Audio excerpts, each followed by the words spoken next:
नमः शिवाय।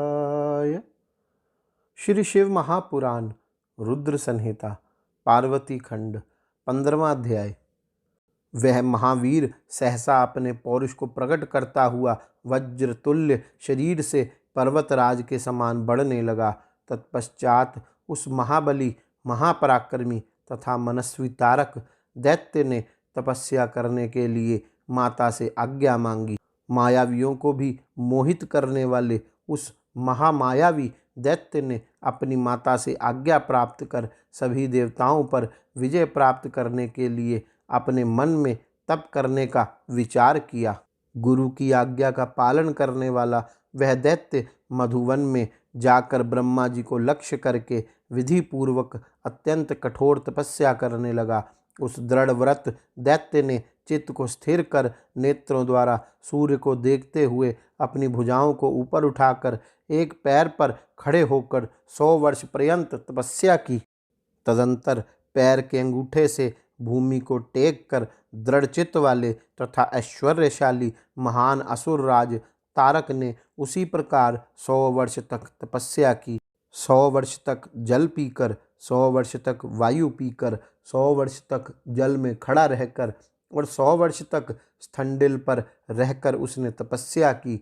100 वर्ष तक अग्नि के बीच में, 100 वर्ष तक नीचे की ओर मुख करके और 100 वर्ष तक हथेली के बल पृथ्वी पर स्थित होकर वह तपस्या करता रहा। हे मुने, वह 100 वर्ष तक वृक्ष की शाखा को दोनों पैरों से पकड़कर नीचे की ओर मुख करके पवित्र धूम का पान करता रहा।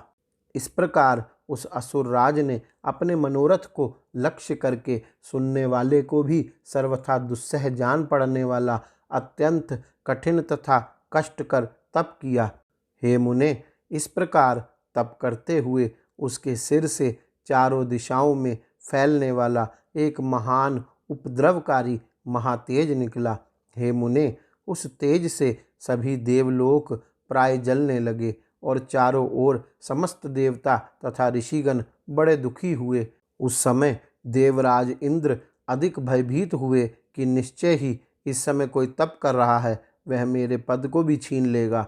वह ऐश्वर्यशाली तो असमय में ही ब्रह्मांड का संहार कर डालेगा। इस प्रकार संदेह में पड़े हुए देवता लोग कुछ ही निश्चय नहीं कर पा रहे थे। तदंतर सभी देवता एवं ऋषि परस्पर विचार करके भयभीत एवं दीन होकर मेरे लोक में पहुँचे और मेरे सामने उपस्थित हुए।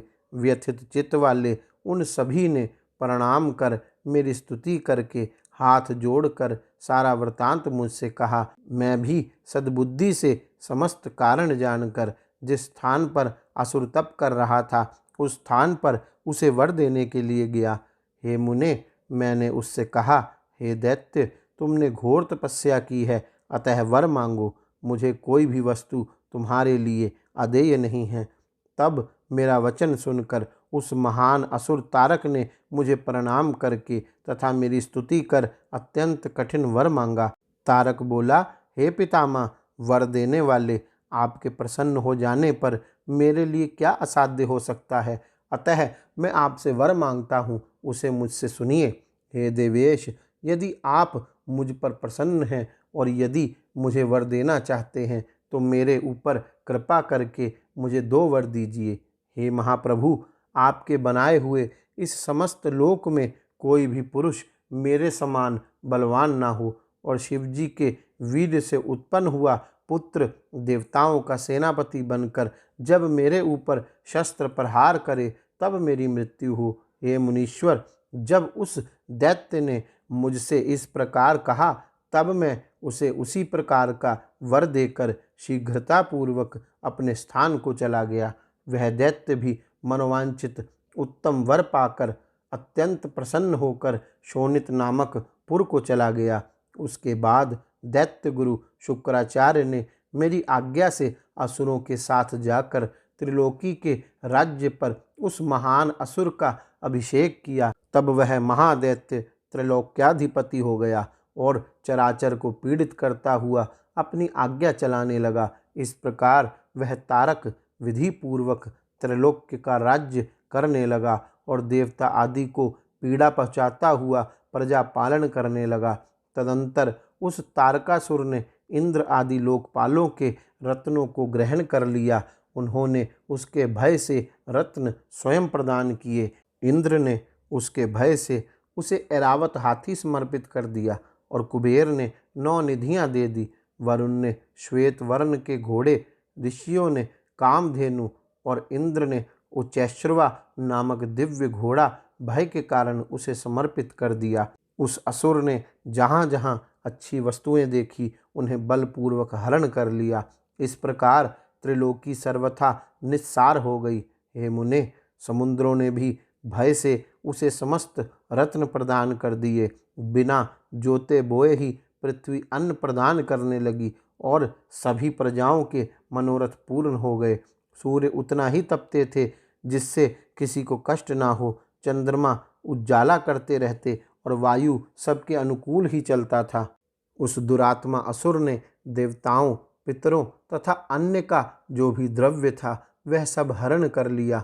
इस प्रकार वह तीनों लोकों को अपने अधीन कर स्वयं इंद्र बन बैठा। वह इंद्रियों को वश में रखने वाला अद्वितीय राजा हुआ और अद्भुत प्रकार से राज्य करने लगा।